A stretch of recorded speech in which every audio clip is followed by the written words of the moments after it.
When God is about to bless a soul, it is rarely accompanied by comfort or ease. In fact, the movements of divine providence often manifest first as trials, contradictions, or hidden sufferings. For the soul that seeks union with God, blessings are never merely material, they are ordered towards sanctification. The modern world has so trivialized the notion of blessing that it equates it with emotional satisfaction or temporal success. But in the order of grace, a blessing is that which draws the soul closer to its ultimate end, the possession of God Himself. Before God bestows great graces, He first prepares the soul through purification. He detaches, strips, and humbles it, because pride and attachment make the vessel unfit to receive divine favor. This process can be painful, but it is always medicinal. It is the divine surgeon cutting away that which corrupts, so that the soul may be healed. Therefore, when God is about to bless you, you must not merely look for pleasant circumstances, but for the signs that indicate His hidden hand at work in your sanctification. The saints have always understood this, that the approach of a great grace is preceded by great trials. And so, if you find yourself in a place of confusion, spiritual dryness, or sudden detachment from earthly securities, do not despair. You may be closer to God's blessing than you think, but discernment is necessary, for not all trials are sent by God, and not every consolation is from Him. What follows are 7 signs, of which we shall consider 5 primary ones that often precede divine blessing, especially in the lives of those sincerely striving for holiness. When God is about to bless a soul, His first act is not to add something, but to take something away. This is the paradox of divine generosity. Before He adorns, He strips; before He fills, He empties; before He consoles, He purifies. The soul, still bound by self-love and attachment to creatures, cannot yet receive the full influx of grace.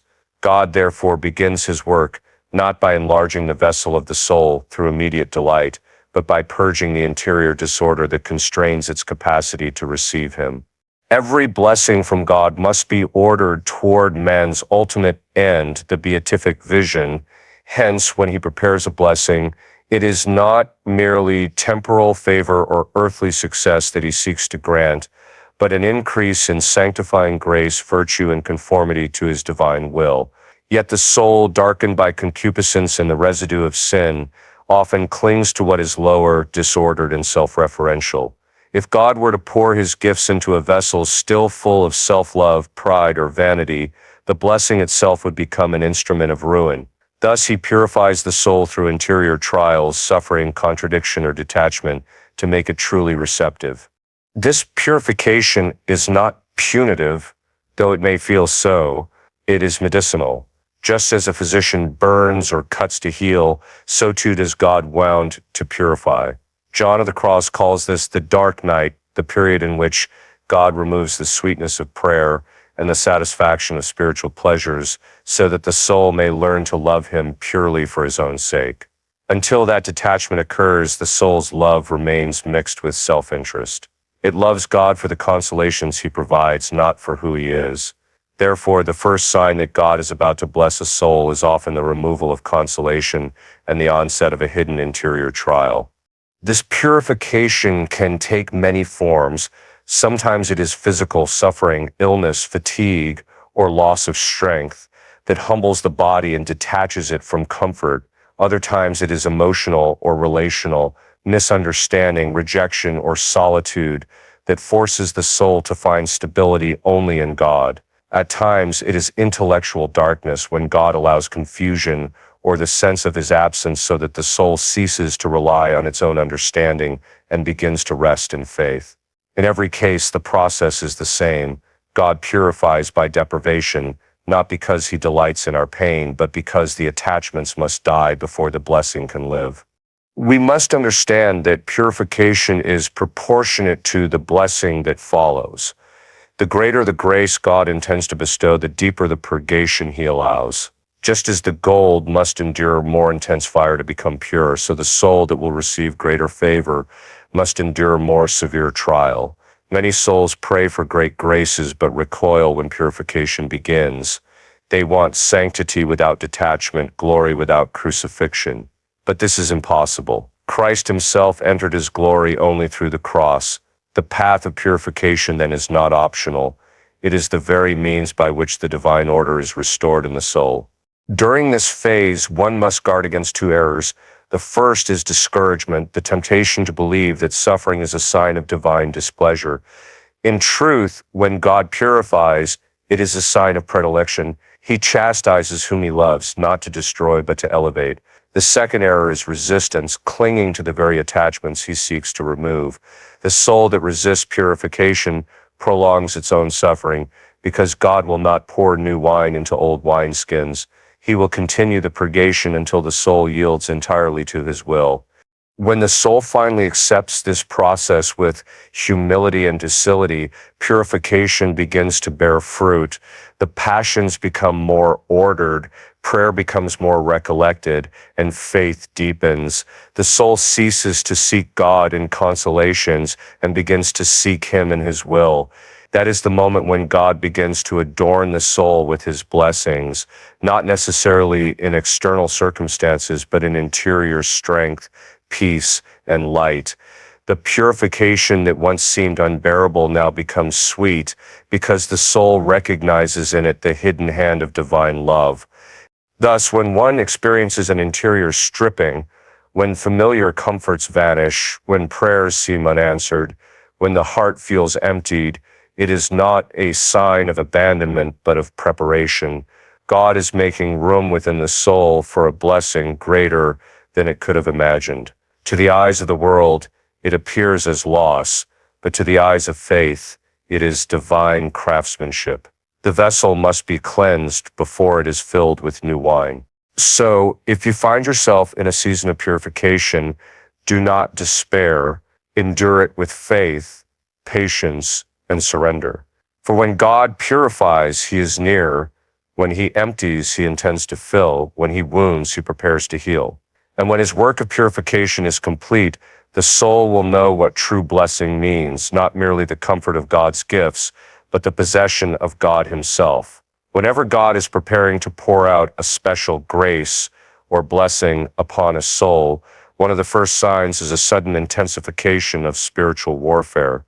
The devil, perceiving that the soul is about to rise to a higher level of virtue and closeness to God, increases his attacks with greater subtlety and ferocity. This principle is rooted in metaphysical reality. Grace and evil are contrary forces that cannot coexist peacefully. The advancement of grace in the soul always provokes a counteraction from the kingdom of darkness. Thus, whenever God draws near to bless, the devil draws near to resist. The devil does not waste his energy on souls that are complacent or stagnant. He directs his most violent assaults against those whom God intends to use most powerfully. When the enemy sees that grace is beginning to transform a person, that their prayer life is deepening, that their interior freedom is growing, he knows his influence is waning. In response, he increases temptation, confusion, and external trials in an attempt to derail the work of God before it bears fruit. The closer the soul draws to divine intimacy, the greater the hatred it incurs from the demonic realm.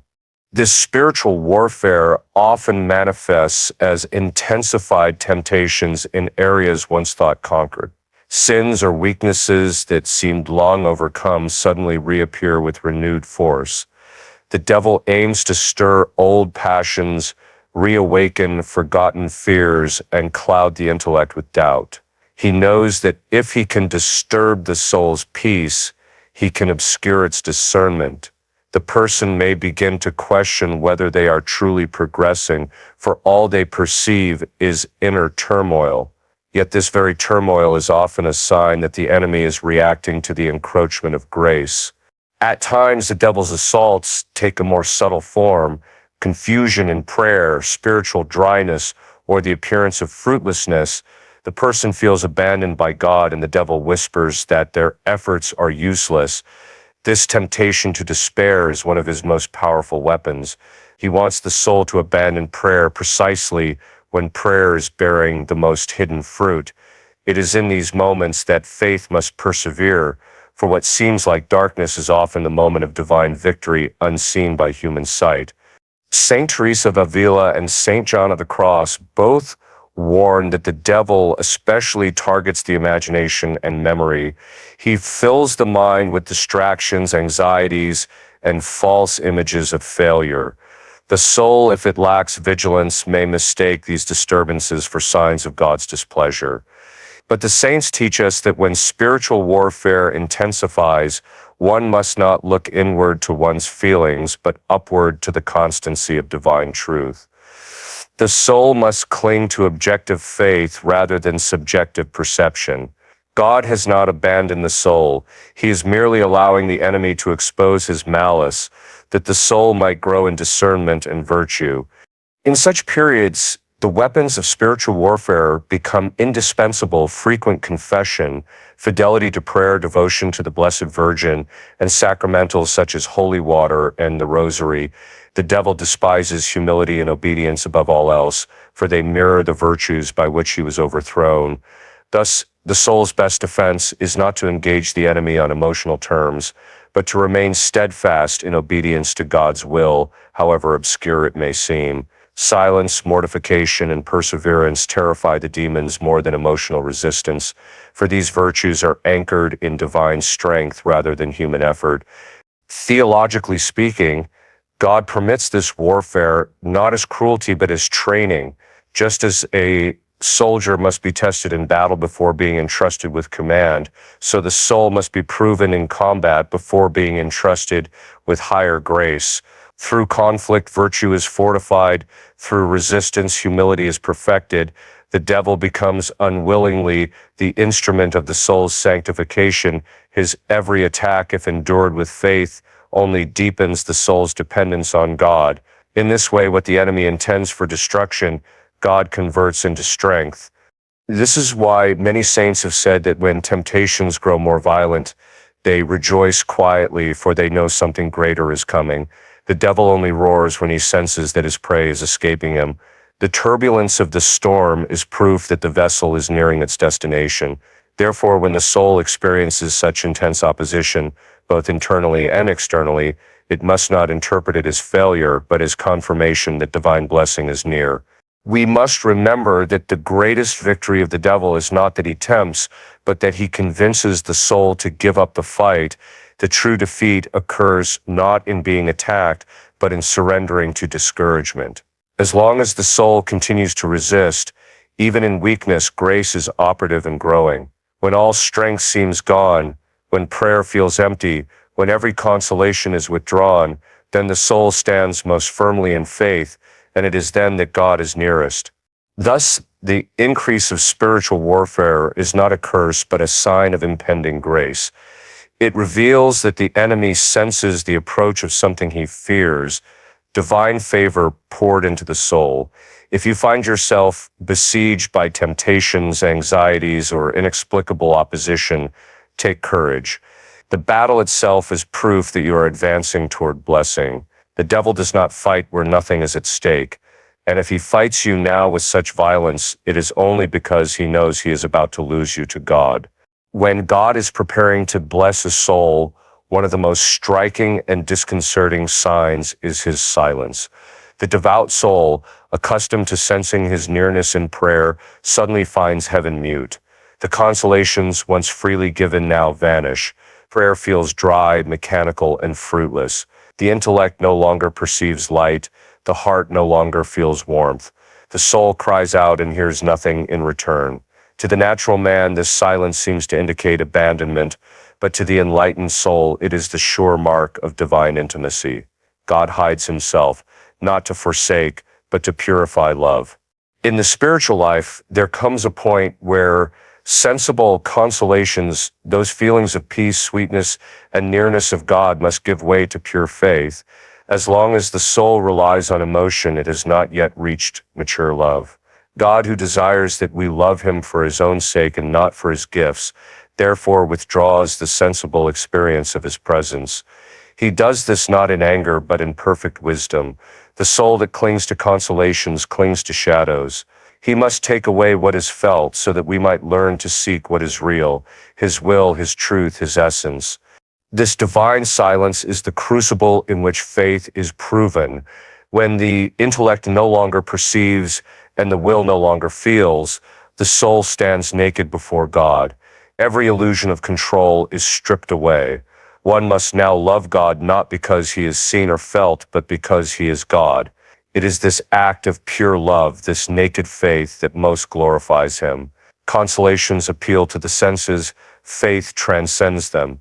In this silence, God forms the soul in the likeness of Christ, who himself cried out from the cross, my God, why hast thou forsaken me?" That cry was not despair, but the highest act of trust ever uttered by human lips. The saints testified that this period of divine hiddenness is not a sign of regression, but of advancement. Beginners in the spiritual life are nourished with sweetness, as a mother nurses her child. But when the child must grow, the mother weans it, not out of cruelty, but out of love. Likewise, when God withdraws the sense of his presence, he is inviting the soul to spiritual adulthood.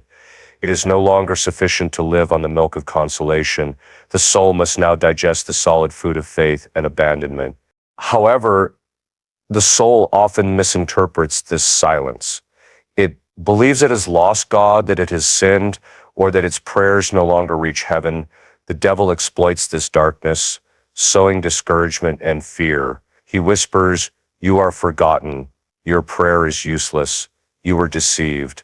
These are lies, and they must be rejected with the same resolute faith that Christ manifested in his agony. The absence of consolation does not mean the absence of God. Quite the contrary, when he hides himself, he is working most profoundly within the soul. His silence is not emptiness, but presence concealed beneath the veil of faith. In this stage, prayer must become an act of fidelity rather than feeling. The soul continues to pray, not because it finds pleasure in doing so, but because God is worthy of adoration. This is pure love, to serve without reward, to believe without seeing, to adore without feeling. Such prayer, though dry, is of immense value. The saints teach that one act of faith made in darkness is worth more than 1,000 acts made in light, because it costs infinitely more. The soul that prays in desolation loves God in his purest form, simply because he is. Moreover, divine silence is not indefinite, it is ordered toward transformation. The silence purifies the senses, detaches the will, and stabilizes the intellect. When the soul emerges from this period, it does so with greater maturity, humility, and strength. It no longer seeks God for consolation, but for himself. Its love is purified of self-interest, its prayer stripped of vanity, its will united to his. It is now ready for the blessing God has long intended, one that can be received without pride or presumption. We must, therefore, embrace divine silence as a teacher. It teaches us endurance, humility, and the virtue of hope. It reminds us that the spiritual life is not about feeling holy, but about becoming holy. When God seems absent, he is often nearer than ever, guiding the soul from within the hidden depths where sense cannot reach. The silence is not the absence of his voice. It is the echo of eternity training the soul to hear in a higher register. Thus, when your prayers seem unanswered, when you feel forsaken, when heaven appears closed, do not despair. You are not being punished. You are being refined. God hides himself only from those he intends to draw closer. The silence is the shadow of his hand upon you, shielding you as he carves your soul into the likeness of his Son. Endure the silence with trust, for after the silence comes the voice, and after the darkness comes the blessing. One of the clearest signs that God is preparing to bestow a great blessing upon a soul is that he first allows or directly causes a detachment, sometimes sudden, often painful. This detachment may concern possessions, relationships, status, or even interior consolations that once seemed essential to one's peace. To the natural eye, it appears as loss. To the supernatural eye, it is purification. God cannot pour new wine into old wineskins. He must first empty what is full, loosen what is bound, and purify what has become disordered before he can infuse his grace anew. Detachment is the divine operation by which God reorders the affections of the soul according to truth. Every human heart tends to attach itself to what is seen, felt, or possessed. We cling to created goods, not necessarily because they are evil, but because our fallen nature seeks stability in them rather than in God. The more we anchor ourselves to creatures, the less we are anchored in the Creator. Thus, when God prepares to elevate a soul, he must first free it. This is why so often before a new season of grace, there comes a season of loss. We must understand that in God's economy, loss is not destruction, it is pruning. Christ himself declared, "Every branch that bears fruit, my Father prunes, that it may bear more fruit." The pruning is not punishment, but preparation. A branch overgrown with unnecessary shoots cannot produce abundant fruit. In the same way, a soul cluttered with attachments cannot receive the full abundance of divine blessing. God, in his mercy, cuts away not only sin, but also the excess of lawful attachments that hinder total surrender to his will. Sometimes this detachment manifests in the loss of temporal goods, finances diminish, plans collapse, opportunities vanish. The soul may protest, unable to see any purpose in the apparent ruin. Yet these removals are not arbitrary. God is weaning the soul from dependence on material security so that its confidence might rest in him alone. He allows the supports to crumble so that faith may stand unassisted. Only when a soul has nothing left to rely on but God can it truly know the strength of his providence. At other times, the detachment is relational. People once central to our lives may drift away, misunderstand, or even betray. Friendships end, trust is broken, and solitude becomes the new companion. This too is an instrument of divine purification. As long as our peace depends upon human approval, affection, or companionship, our love is not yet perfectly ordered. God detaches us so that our love for others may be purified, no longer possessive or self-seeking, but grounded in charity. Through this loss, he teaches the soul to love as he loves freely, without demand, without fear of being abandoned, because its heart is rooted in the eternal. The most painful detachment, however, is interior. God may withdraw spiritual sweetness, consolation, and the sense of his presence. The soul that once found prayer easy now finds it arid. The light that once guided now seems extinguished. This loss cuts deepest because it touches the very core of one's relationship with God. Yet it is here that divine wisdom shines most brightly. God removes even the feeling of his nearness so that we may love him in pure faith. What he takes away is not himself, but our dependence on emotion, our desire to feel him rather than to believe in him. Only a love purified of self-satisfaction can endure union with God, for he desires not sentiment but surrender. During such detachment, the soul often feels as though it is dying. Everything familiar seems to vanish. The past offers no comfort, and the future no clarity. Yet it is precisely in this interior emptiness that God is most active. Like a sculptor, he removes what is unnecessary so that the image he desires can emerge. The blows of his chisel seem destructive, but they are in fact creative. What appears as deprivation is the shaping of sanctity. The soul that accepts this process with humility and patience soon discovers that what it thought was loss was in reality divine exchange, the lesser given up for the greater, the temporal surrendered for the eternal. It is here that the virtue of detachment becomes luminous. True detachment is not indifference, it is the ordering of love. It does not mean to cease caring for people or things, but to love them rightly, to hold them in the hand, not in the heart. When God takes something away, it is never out of cruelty, but because the hand clings too tightly. And once the hand opens, he fills it with something far greater himself. Therefore, when detachment enters your life, when losses come unexpectedly, when relationships fade, when security dissolves, do not be deceived into thinking God has turned away. It may be the very moment of his most intimate approach. The stripping is not abandonment, it is divine tenderness in disguise. God is removing what hinders your freedom so that you might receive what cannot be lost. When you can finally say with open hands and peaceful heart, "Thy will be done," you have entered into the very heart of divine blessing. For only the detached soul is truly free, and only the free soul can be filled with God. After the storm of purification, the silence of hiddenness, and the pain of detachment, the soul that has persevered in fidelity begins to experience something entirely new. a sudden clarity, a deep and quiet strength of faith. This is not a superficial relief or emotional consolation. It is a supernatural stability, the fruit of divine grace now fully operative within the purified heart. When God blesses a soul, the first and most essential sign is not external success or visible prosperity, but interior illumination, a spiritual lucidity that allows one to perceive divine truth with simplicity and certainty.